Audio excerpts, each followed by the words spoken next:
Ashamaa harka fuunee qorsaa fayyisootii yuutuubii kiyyarraa eega addaan turree bubbulleetiin jirra. For some reason anis irraa badeetiin ture jechuudha. Amma deebineetiin jirra. Yuutuubii kana yeroo jalqabdan subscribe like godhuudhaan jalqabaa. Because yeroo subscribe like gootan viidiyoo yeroo biraa upload godhu dafeetiin isin bira gahaa jechuudha. So har'aan tana gama toopikii keenyaatitti deemnaa jechuudha. Toopikiin keenya ka har'aa immoo relationship keessatti namoonni maaliif jaalalleewwan maaliif wal dhaban maaliif adda deeman waan jedhurraa dubbannaa jechuudha. Deebineetiin jirra. Asumaan immoo alarra jira, mana kiyya dudduubarra jira. So sagalee simbiraati jira. Namoota taphatantu naannawa irra jira. Sagaleen bubbee qilleensaati jira. Akkasumas sagaleen darbee yoo ni dhaga'ama ta'e nuuf folchaa jechuu barbaada jechuudha. Asumaan immoo gara toopikii keenyaatti deemnaa jechuudha. So toopikiin keenya jaalalleewwanis ta'e namoonni bultii wajjin ijaaranis haa ta'u sababa maaliidhaan gargar deemuu yookaan wal dhabuu ka jedhurraa ta'aa jechuudha toopikiin keenya har'aa. So jalqaba irratti lameen isaaniitu ilma namaati jechuudha. Ilma namaati, nama lamaa ka garagaraa, ka ilaalcha garagaraatii fi yaada garagaraatii fi akkasumas personalitii garagaraa qabu lamaantu walitti dhufaa jechuudha. Gaafa walitti dhufu immoo maaltu uumamaa? Isaan lachuuyyuu emotional needii qabanii. Kana jechuun maal jechuudha? Fedhii miiraa qaban jechuudha. Fedhii miiraa qabanii, isaan lachuu fedhii miiraa garagaraa qabanii. So sababni isaan adda baasu immoo yeroo miirri isaanii sun lamaan wal argachuu dadhabee jechuudha. Namoota lamaan sanniin miirri isaanii yoo wal fudhachuu yoo connect ta'uu dadhabee wal dhiibee wal fageessaa jechuudha. So sababni kanaa jechuudha. Sababni tokkoffaan relationship keessatti namoota lama adda baasu emotional needii walii isaanii wal fudhachuu dadhabuu irraa kaka'eedha jechuudha.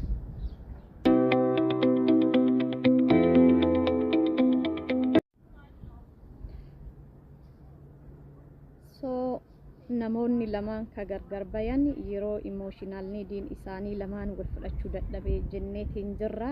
Asirraa kaaneet immoo emotional neediin kunin akka wal fudhatuuf maal godhuu qabnaa ka jedhu ittaanaa jechuudha.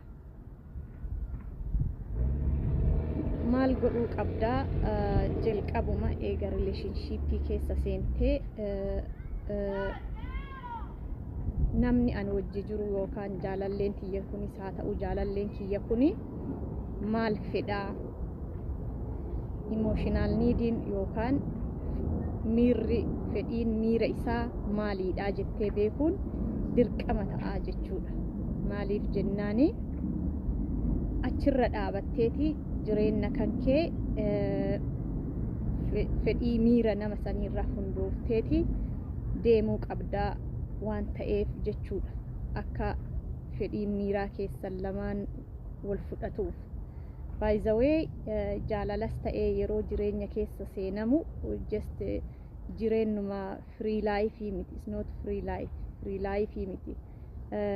Hojiidha jechuudha. Mataan isaa bultiin akkasumas jaalallis hojiidha jechuudha.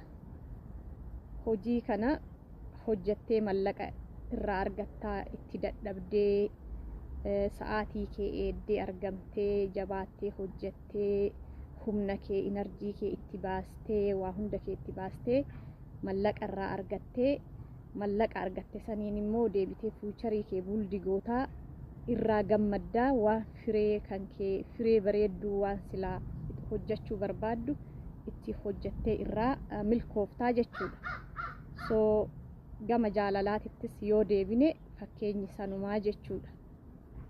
Kanaafi maaliidha gara pooyintiitti yoo as deebi'e emotional neediin nama sanii maal akka ta'e dursitee beekuu akka hojii saniititti jechuudha. Akka hojii saniititti yoo beektee jette irratti hojjetta jechuudha waan namni sun fedhu. Eegasii ammoo jaalala kana milkeessuu keessatti bakka guddaa argatta waan ta'eef irraa milkaa'uu dandeettaa jechuudha. Kanaaf maal feetii isiini, inni immoo maal fedhaa ka jedhu beekuun isa tokkoffaadha jechuudha. By the way, asumaanuyyuu meeqa kennatu relationship keessatti inni maal fedhaa, isiin maal feetii dhiisiiti, ani maal fedhaa ka jedhu meeqa kennatu beeka. Meeqa kennatu beeka. Ani maal fedhaa just jaalaluma jennee yeroo tokko jaalala keessa seenna malee dursinee anuyyuu maal fedhaa, nama akkamiitu naa ta'a waan jedhutu jiraata jechuudha. Kanaaf emotional need yookaan fedhii miira ofii dursanii beekuun kanama itti dabalamteesis akkasuma beekuun milkaa'ina jireenya jaalalaa keessatti akka fuuldura deemtuu fi milkaa'ina jireenya kee umrii guutuu siif ta'uu danda'a.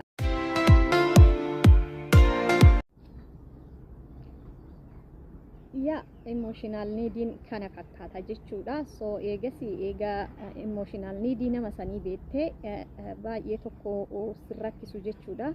Garuu ammoo emotional needii nama sanii beekuun waan salphaa miti, waanuma oluma kaatee gootuu miti.